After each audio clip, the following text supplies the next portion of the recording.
Hello and welcome to a very sunny fourth video looking at my Formula One yearbook, Formula One Constructors Association yearbook 1987, covering the FIA Formula One World Championship season of 1986. A book that I've had since 1986. A book that I've recently patched up twice, gluing it back to the spine of the book. I just did that for the second time just the other day, and I think so far that's holding. How long for? Who knows? These old car adverts, look.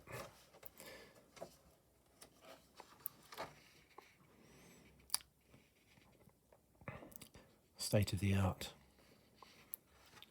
Ford Sierra from 1986.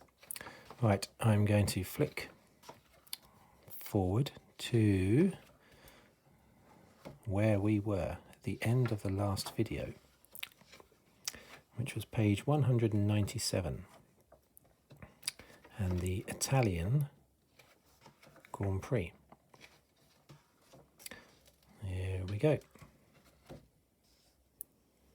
1986 Italian Grand Prix.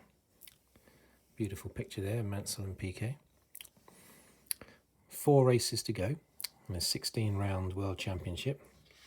Let's just remind ourselves of the positions. Mansell led with 55 points. Prost was on 53. Senna was on 48. Piquet was on 47. Now this race was a domination for Williams. I'll just read that first paragraph there. The Italian Grand Prix might well have been the turning point in the 1986 World Championship. For while Williams Honda took a scorching 1-2 and their first ever win in Italy, their 2 drivers' rivals were left with no points within seconds of the lights turning to green. Ayrton Senna's transmission broke and Alain Prost had to change cars at the last moment, for which he was black flagged, even as his engine expired. So it's interesting, the previous race in Austria, it was the other way around. Prost won the race. Mansell, Piquet, Senna all retired. In this race, it's Prost's turn to retire, with Mansell and Piquet finishing first and second. The real loser from the 2 races being Senna, who retired from both, which effectively ended his championship hopes.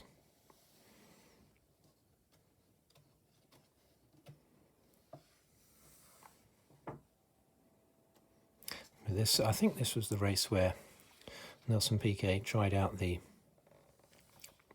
new active suspension and Mansell didn't. I think it was. But Piquet won by about 9 seconds. Overtook Mansell in the race. Pulled away. Mansell had problems with his seatbelts apparently, but I don't know if that's had anything to do with it really. I think it was a good strong race by Piquet, regardless of any active suspension. It was his 3rd race win in previous 4 races. 2 Williams being worked on.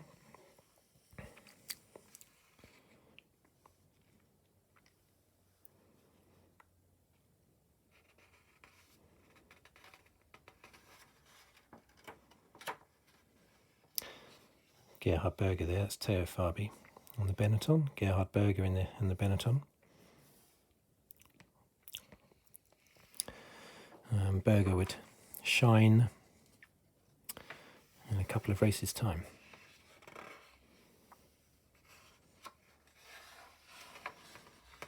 So obviously, being Italy, it's all about the Ferraris. Stefan Johansson managed to come best of the rest in third. On the other Ferrari, where was the other Ferrari then? Michele Alboreto retired, engine failure.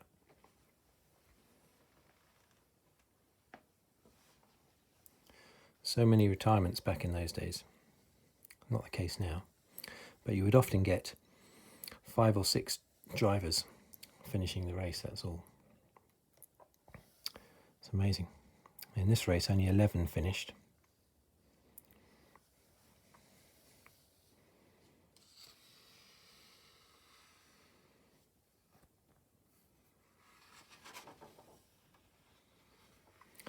The Portuguese Grand Prix. I don't know much about this race, apart from the fact that Nigel Mansell won it. His last win of the year. Let's read the first paragraph again. Quite liked in this. The first 100 yards or so were probably the most important of the afternoon. From second on the grid, Nigel Mansell laid long black lines of Goodyear rubber and scorched into the lead of the Portuguese Grand Prix. Twice before in 1986 had he started second to Ayrton Senna, and the score was 1-1 as to who got through the first corner first. This time it was Nigel Mansell, and from what they're saying there, that seems to have dictated what happened with the rest of the race. It's a long time since I actually read any of this. A lot of what I'm doing here is going from memory.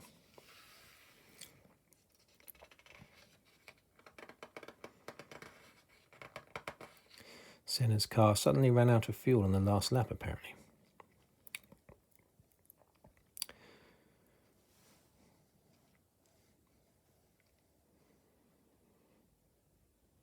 Prost swooped by and into second place on the last lap. Wow, I'd forgotten that fact. Had Senna not run out of fuel on the last lap, Prost would not have got those 2 points for second place. And he won the championship by 2 points. Had the tied on points with Mansell, Mansell would have taken the championship because he won more races.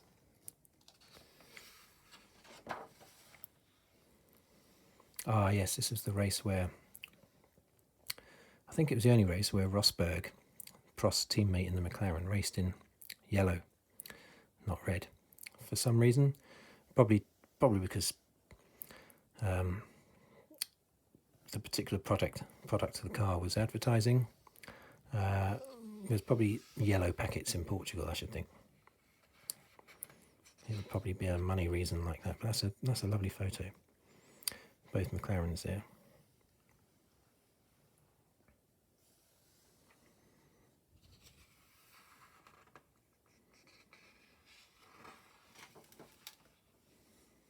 And that's the famous picture. The famous 1986 gang. Ayrton Senna in his Lotus. Alain Prost in his McLaren. Nigel Mansell in his Williams. And his teammate Nelson Piquet in his Williams. There's a young Ron Dennis. Yeah, that's a very, very famous picture.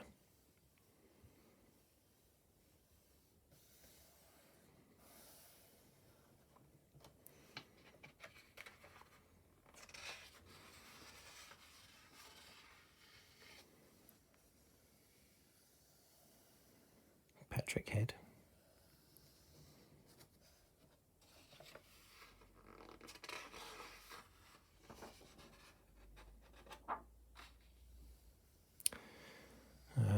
I do remember at the end of this championship, I don't remember my feelings specifically at the end of this race, but I must have thought, that's it, the championship is won. He had a 5-point lead.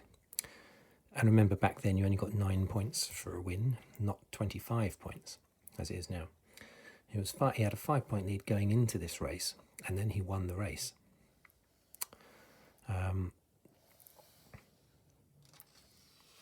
With only 2 races to go afterwards. A Sure enough, there you go, he won by some 20 seconds over Prost. And in the championship, Mansell had a 10-point lead. Now he had 70 points. Piquet had 60 points. Prost 59, Senna 51. So Prost would go on to win the championship, and at this stage he's in third place. 11 points behind Mansell with 2 races to go. I remember all Mansell had to do was finish 5th in the penultimate race in Mexico.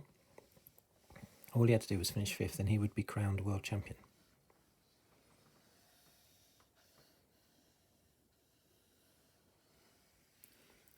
BMW may have been pulling out at the end of the year, Pirelli too, and Gerhard Berger may have been leaving Benetton, but the package, which had been threatening to come right since the beginning of the season, did so for one glorious farewell at the Autodromo Ricardo Pedro Rodriguez on the outskirts of Mexico City, scene of the penultimate round of the World Championship.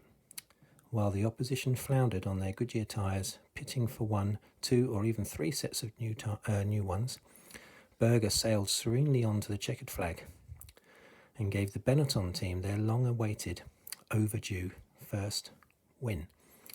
So this is the first win of the team that was originally Toleman, then became Benetton. Michael Schumacher won 2 championships and 19 races for Benetton. Benetton then went on to become Renault, which had a brief spell of being called Lotus. Then went back to being called Renault again. In that time, in 2005 and 2006, Fernando Alonso won 2 world championships in the car. And currently this year, they're now called Alpine, not Alpine, Alpine, which is the sort of sports brand name of Renault, apparently. So 4 world championships, 2 for Schumacher, 2 for Alonso, and lots of wins. And they all started with Gerhard Berger's first ever win for himself and first ever win for the team. The what is called the Enstone based team, because that's where they've always been based, no matter what, who owns them or what they're called, or they're always called the Enstone team.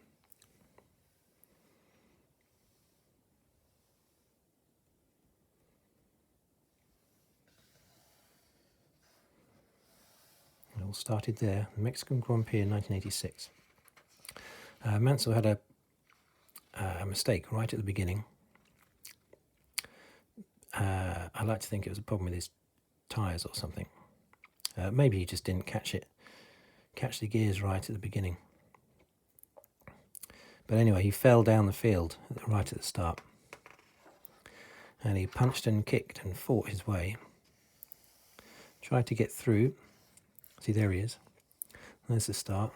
You see Mansell falling back. That must be Berger. Mansell falling back, there's Senna leading.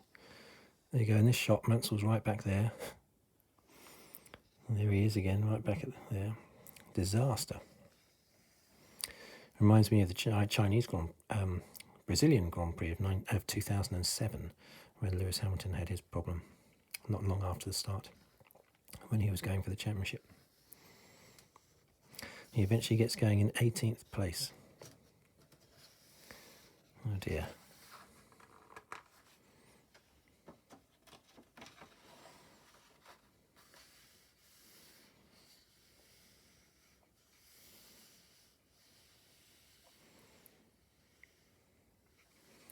That is, of course, Martin Brundle. I say of course because he's never changed his helmet. He raced from 84 up to 97 and is now a commentator for Formula One. Has been for many years, since he retired. He always had the same colour helmet, which I think is right. I think that's how it should be. You shouldn't change it.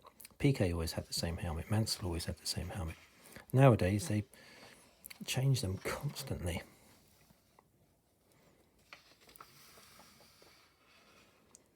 Lovely photo, that one. Horrible photo, that one.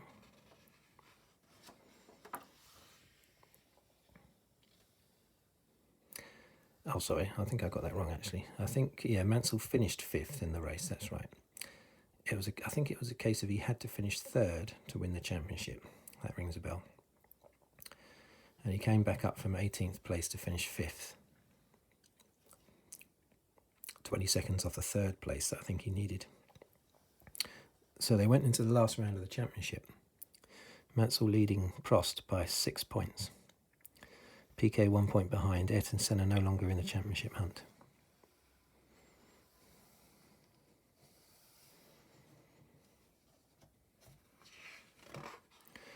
And so the Australian Grand Prix. I needed a certain amount of luck to win, and I had it today, said a delighted Alain Prost, after winning the 16th and final round of the World Championship in Adelaide. And by winning the race, the little Frenchman also won the title, the first driver to win 2 World Championships running since Jack Brabham's Cooper years in 59 and 60. That's an odd fact. I hadn't thought about that. You know, I know who all the world champions were and when they won their championships, but I hadn't thought that there was such a big gap between back-to-back championship wins. This race was all about Mansell's tyre blowout. I remember Rosberg had a very good race, shot away in the lead, was controlling things, and then he had a tyre failure, retired. I think it was a tyre failure that made him retire anyway. Mansell cruising along in 3rd place, lapping someone, sorry. We're just behind Alain Prost, not far behind Alain Prost, who was in 2nd place. Mansell just had to stay where he was in 3rd. Piquet was leading at that point. No one close to Mansell from behind. 16 laps in the end. His tyre explodes. Boom. Look at that. I've watched that clip on TV so many times. Yeah, that's Keke Rosberg. Did I say Nico Rosberg earlier when I was talking about the yellow McLaren? I might have done by mistake. I can't remember. I could have done. So that's Keke Rosberg retiring his tyre problems, his Goodyear tyres, and there's Mansell doing the same. Williams then, I think amazingly, brought Nelson Piquet in, and amazingly Piquet agreed. Had Piquet stayed out in the lead and his tyres hadn't failed, Piquet would have won the World Championship. But they brought Piquet in for safety. And so he came in, did his pit stop, and that elevated Prost to 1st place, suddenly within the space of 16 laps. Both of Prost's title rivals had disappeared. And Prost just went through and won the race and the championship by 2 points. They must have been very worried about Piquet's tyres exploding as well. The unfortunate irony is that had Mansell managed to, I think I said this in my first video, but had Mansell managed to, leave the car in the middle of the track when he had his big tyre blowout, then they would have had to have stopped the race. And because it's a street circuit, so there's nowhere off. It wouldn't be a case of a safety car or anything like that. Not that you had safety cars back then anyway, actually. But it would have been right in the middle of the track, and they would have taken the result from the completion of the previous lap, where Mansell was in the 3rd place he needed, so he would have been world champion. But because he controlled the car so well and managed to get it to the end of this particular part of the track and get it off the track, because he did that so well, the race could continue. So he lost the championship. That's very galling, that is.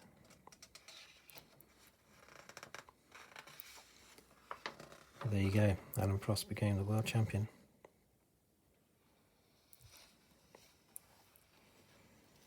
(1986). But as far as I say, Mansell only really had bad luck in that final race. What I mean is, more bad luck than anybody else. The whole year was quite even Stevens between him and Senna, Piquet and Prost for bad luck and good luck. The following year, 1987, different story.